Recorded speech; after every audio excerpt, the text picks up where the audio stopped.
Karena sebenarnya kita hanya mau menyatukan konsep kita supaya lebih kuat. Ketika kita merumuskan sebuah program dengan satu jalan sistematikanya yang kita temukan. Jujur Bapak Ibu, saya bukan mau promosi. Kalau Pak Adi tadi promosi buku, saya promosi program yang saya kerjakan. Nah, kalau Bapak Ibu saya sudah kirimkan di CGP Fisika, itu program yang memang betul-betul saya rumuskan, berjuang untuk mendapatkan sejauh mana ini perjalanan alur bagja ini sebenarnya. Nah, ini alur bagjanya ada di sini Bapak Ibu.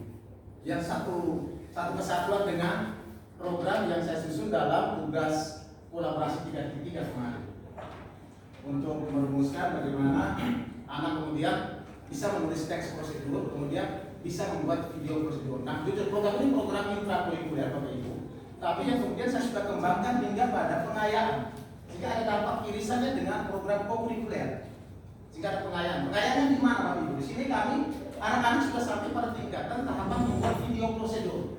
Kalau Bapak Ibu cari materi untuk Bapak Ibu SMP, kalau kegiatan akademiknya itu sampai pada tujuan menulis, tidak ada video Bapak Ibu. Tapi saya beranikan diri. Kenapa Bapak Ibu?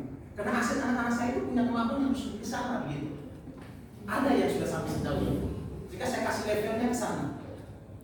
Nah, saya juga dalam kelas ini, di kelas 7C dan ini ada anak-anak yang sudah punya buku, sudah bisa menulis buku, sudah bisa menulis cerpen.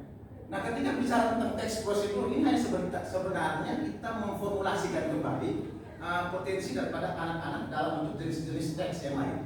Karena ada teks fiksi dan teks non fiksi. Nah, kebetulan di sini Bapak Ibu untuk teks prosedur ini kemudian program ini sebenarnya sudah jalan dari tahun kurikulum 13. Kurikulum Merdeka sekarang juga kita terapkan kembali. Tapi maksudnya bahwa bukan hal baru.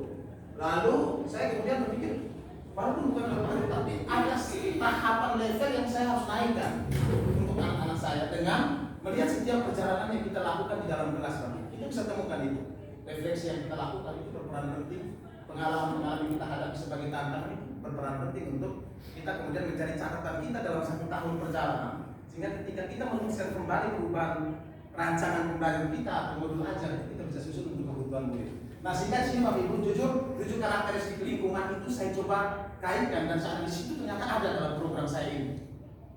Aset dari aset finansial, aset aset sumber daya manusia, aset sumber daya alam, kemudian sarana prasarana, kemudian ada relasi sosial, politik, agama, budaya, saya usahakan untuk mempermainkan di sini. Tapi tidak saya memaksa anak Bapak Ibu. Nah, bagaimana cara